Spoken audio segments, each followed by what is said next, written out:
So alright, सो ये match जीता पेशावर ज़ल्मी ने और बड़ा ज़रूरी था, जैसे आपने कहा फवाद साहब, टूर्नामेंट के लिए कि एक अच्छी टीम जिसके कप्तान बाबर आजम है, जो हमारे स्टार प्लेयर हैं, उनकी टीम का ऊपर आना बड़ा ज़रूरी है। लेकिन एक सवाल, टेक्निकल सवाल ये भी पूछना चाहेंगे कि जैसे ही कोई बड़ी टीम भी हारती है, you suddenly start to find small problems in that team. Similarly Multan में भी हमें लगा कि कुछ चीज़ें हैं which have to get corrected when they move out of Multan. Lahore में, कराची में, रावलपिंडी में उनको थोड़ी मुश्किल हो सकती है।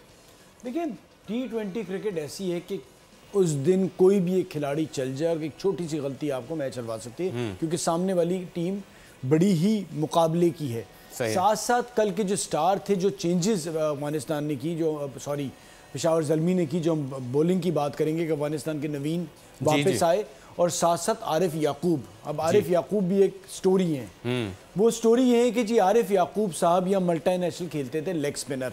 सही है। जोन 7 से फिर उन्होंने सीनियर डिस्ट्रिक्ट खेली, और पिछले साल 30 के करीब इनकी उम्र है, सीनियर डिस्ट्रिक्ट ये खेल रहे थे, और इन्होंने को 30-31 आउट कर दिए। लेकिन किसी को उम्मीद नहीं थी इससे आगे जाएंगे। ये कराची की टीम में गए, कराची से खेले, फिर कराची पे T20 में इन्होंने जो चैंपियन टीम थी उसका हिस्सा बने, जितवाया। वहाँ से फिर इन्हें SNGPL ने पिक कर लिया, फिर ये वहाँ से फर्स्ट क्लास का मैच खेले, उसमें आउट किए, और उसके साथ साथ ज़ल्मी में आए, और आज कल जो मैच खेले उसमें भी उन्होंने बता दिया। तो ये कहीं से कुछ नहीं थे और यहाँ से आके ही खेले।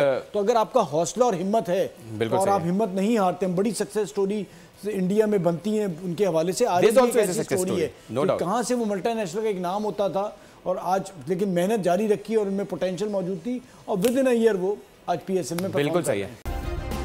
सब्सक्राइब करें और बेल दबाएं ताकि कोई खबर रह न जाए।